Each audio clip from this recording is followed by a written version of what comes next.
It's time to get your morning started with the news you need to know. News update. This is what's trending with DJ and PK. Hashtag Utah Jazz. Rebound, John Collins. Underhand scoop to Sexton. Across the half court with a head on a swivel. Leaves it behind for Keontae. Jazz lead. 3-ball, Keontae George on the right side, and Utah's up by one. Their first lead since 18-17. 82-79. Ninth rebound for Hendricks. Slicing through the lane, Clarkson goes to Duncan with a little extra vengeance. Such great heights for Jordan Clarkson. Micic, the 30-year-old rookie, acquired from Oklahoma City, crosses to his left hand, swings the laces into his fingers, launches the three, misses. Long rebound man, more aggressive to it than the Jazz. Top to Williams for a dagger three, and he nailed it. The Utah Jazz get beat. They fall to the Charlotte Hornets. 115-107. The Hornets win the fourth quarter 30-17, and they win the game 115-107. PK was trending well there in the third quarter. Kids were all right, and then all of a sudden, here come the Hornets against the Jazz starters, or finishers. Well, except for Hendricks, yeah, because I don't even think he played in the fourth quarter, did he? Yep. And he had all his 12 points in the third. Looked great. Go get those offensive rebounds and stick them back He in. had wild athletic ability, man. He's had incredible athletic ability. There's just no question about that. He has to refine the shot. We'll see if that can come. I don't know that I really want him shooting threes right now, but this is a team that's not capable of winning very many games going forward. That is exactly how it looks right now. They're going to play the rookies. We'll see how much better they get and what kind of impact they can have, but it was a struggle, and they defended. A lot of the issues that they've had, they did not have against Charlotte, but it didn't matter. It wasn't enough. They get beat again. They've lost 5 in a row now. They'll try to snap that streak against the Spurs. Keep jacking up threes with very little chance of them going in. I'll just never understand that. Isn't the goal to make threes, not just simply to shoot threes? This makes no sense to me. Markkanen, 2 of 9 from the three-point arc. George was 2 of 8. Clarkson was 0 for 4. Those three combined, a 4 of 21, really struggling. Having Chris Dunn shoot a 3. Is Derek Favors around? Can he shoot a couple? I mean, they got very little chance of going in. You like that one Walker Kessler took? Why the hell not?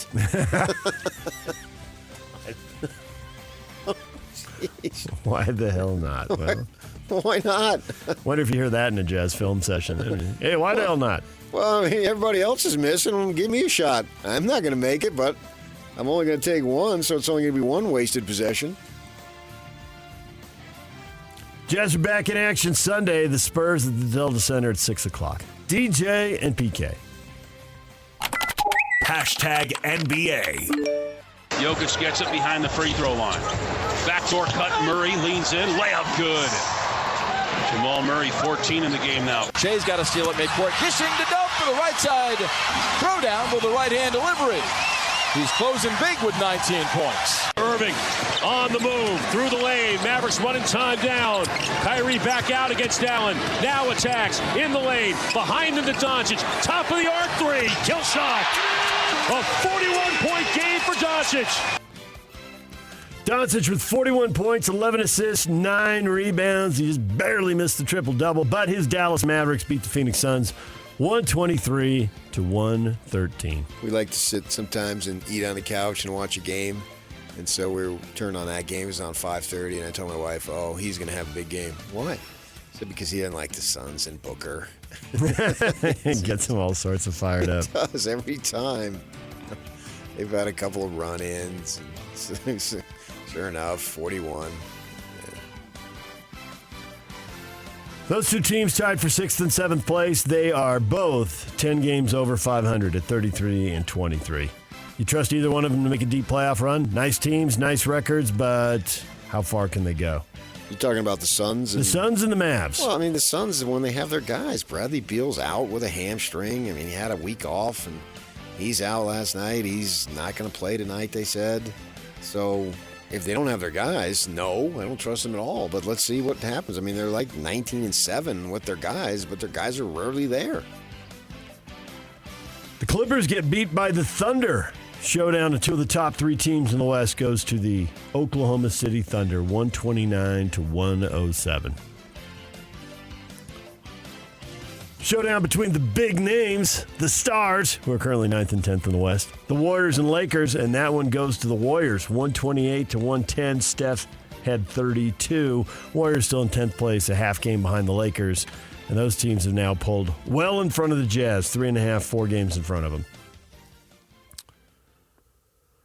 The race to see if the Jazz finish with a top 10 record or not. Do they keep that draft pick or not? They ain't going to finish with a top 10 record. I guarantee you that. Bottom 10 record, top 10 draft pick. My bad. Thank you for that, though. Pelicans, 127-105 over the Rockets. Finally found something I'm willing to bet on. Jazz at the top 10 record. Not happening. Where's all my money? Push my chips to the middle of the table. The Spurs, who will be here Sunday, got beat by the Kings, 127-122. Sabonis with a triple-double in that one.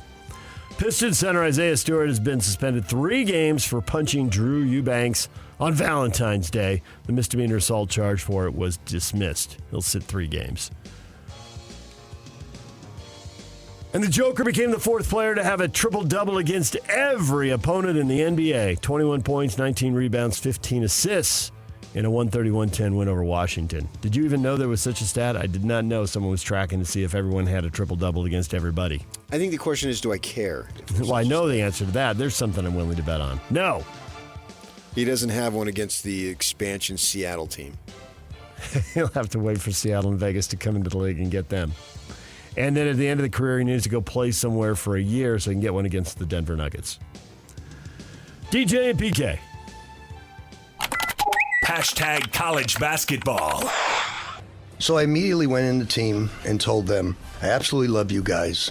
I would never, ever want to embarrass you, but it's my bad. I'm at fault. I should have never mentioned anybody by name. I didn't mean it. I was trying to talk typical clinic talk like I do. The slowest player in the league at the NBA is Jokic. He can't move laterally. Some of the greatest players I've coached can't move laterally. So I didn't think that's a big deal, but I should never, ever mention a name. I'm a veteran coach. I tell every young coach in the business, show class when you win, show class when you lose, give the other team credit. And I'm really, really proud to have them, but I totally apologize to them for doing that. My family and my players, outside of breathing air, they're the most important thing in my life. That's why I'm still coaching today. They are the air that I breathe. And I love them dearly. I would never want to embarrass them or hurt them. Rick Pitino backing it up, apologizing for his critical comments last week. Too late, baby. Too late. Coach, do you realize that every one of these players can transfer in the offseason if you keep talking like that? I don't think he cares. Yeah. There may be that. UVU picked up a win last night. They beat Texas Rio Grande Valley, so that's 4 in a row for UVU. And SUU lost to UT Arlington. And tomorrow, BYU is at Kansas State, noon on ESPN+. The anticipation, PK. A chance to sweep a week, a 2-0 week, move 2 games over 500. Give yourself a little breathing room going down the stretch here. Work on that seeding. Yeah, but they're not looking at it that way. They're looking at a 2-game road trip now. Yep. So they got to get a split of the 2-game road trip because, what is it, Tuesday against Kansas? Nobody beats Kansas in Kansas. It's impossible. Impossible? Yes, so they're... And there may be a player light, by the way. Well, Spencer Johnson is not going to be there. Well, hey, he had a kid. Congratulations. Good for him, yeah, absolutely. And he can take off in 4 years from now on paternity leave. That doesn't matter. I mean, you got to play the game with or without him. He shows up, great. I mean, he's capable of going for 20 or capable of going for 0. Who will step up if he's not there? He's an important player, but I mean, Kansas State's point guard, who was going to be BYU's point guard, he hasn't played this season, so that's a wash right there. I mean, those are just excuses. Utah will be on the road at Colorado, 7 o'clock, Pac-12 networks. The 7-8 Utes, the 8-7 Buffs, fighting over territory in the middle of the Pac-12. This would be a big win for them if they were to get it. Colorado's a good team. They've had guys in and out of the lineup De Silva, Simpson, Williams. These guys are really good. And if they're all there, particularly at home, this would be their best road win of the season. I mean, I know they beat St. Mary's, but at the time St. Mary's was down. They got better. But we'll have to see who shows up for Colorado, because when they got their dudes, they're good. Well, now that they got that first conference road win, maybe the weight is off. Maybe they'll go out there, play a great game, get a road win. It'd be a big deal, get them back to 500 in the league. They need a streak down the stretch here, so they're going to have to win road games. Can they do it Saturday night? DJ and PK. Hashtag NFL. I was 210 pounds when I left Cleveland. I was 170 pounds sitting in Vegas that August, that September, October, whatever it was later in that year. How you lose 40 pounds? You're on a strict diet of blow. Johnny Football talking about the crazy weight loss that ended his NFL run. Drug issues. Well, yeah, and he's been advertising. You know, you got Marie over here, you got Johnny, hey, do the blow. Johnny Manziel diet plan. Don't tell the feds. The DEA will be knocking on your door. So you got this going on here, yeah. What's the deal with Manziel? Why has he been in the news lately? Willing to do podcasts and tell crazy stories in the offseason when people want anything about football. Give me anything about football. I don't know what else to tell you. What else is he doing? So you got a book to sell or something? I don't know. I hadn't heard of him. He was kind of off the radar as far as I knew. Yeah, but then the other day, didn't we have yesterday, His father said, what was it, $3 million? Yeah, he was claiming that he told someone he'll stay there for 2 more years if he can guarantee him $3 million, and talking about bagmen and all that. Oh, yeah. You got to get your bag, and this guy. Alabama's got that one. Yeah, that's right. Yeah. Was that the same podcast? That I don't know, but yeah, he has been in the public eye a lot more recently. I wonder what he's doing for life, though. You got to do something. I mean, he's just a kid still. Yeah, I don't know. Medical sales?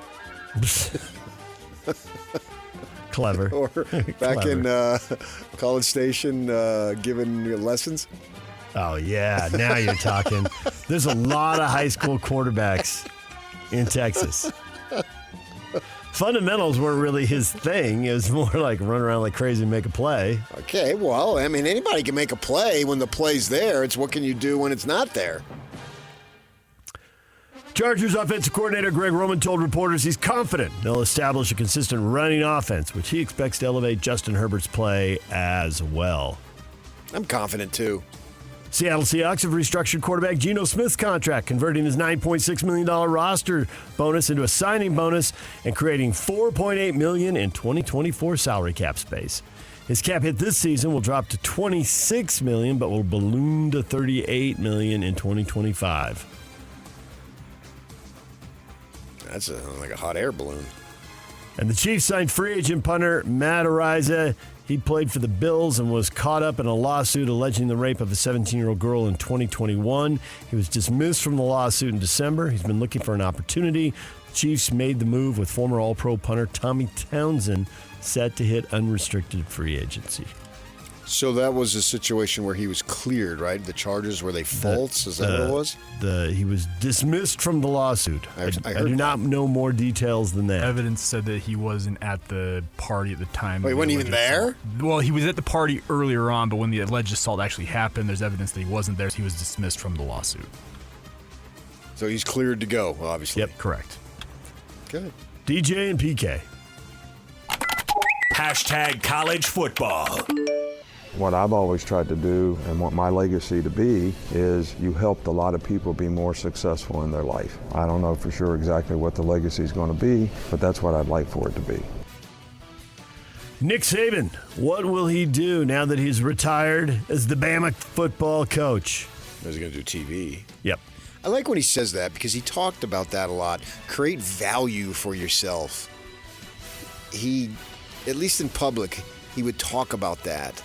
And that's across the board. It's nothing, be a better offensive tackle, lift more weights, that type of thing, because most of us aren't going to be 6'4", 300 pounds. But all of us are in the position of how do we create value for ourselves? And what he means by that is putting yourself in the best possible position to have a successful life. and obviously his was with the football players. But he would talk about that went beyond. It was a message that carried far beyond football. In fact, it was hardly even connected to football, really, when you think about it. And I always appreciated that because that's what it's about. Whatever situation you're in, what can you do to create value for yourself so you become valuable to an employer, essentially, and maybe to a man or woman or whatever it is in a marriage, whatever it might be. And I always liked when he went down that road. That was always how he talked about the players getting better, kind of in those terms. All the details matter, all the relationships matter. It's how you win. And that's the value you create in football. But you're right, that would matter in a lot of businesses. Do your job and do it the right way. Be somebody wants to work with.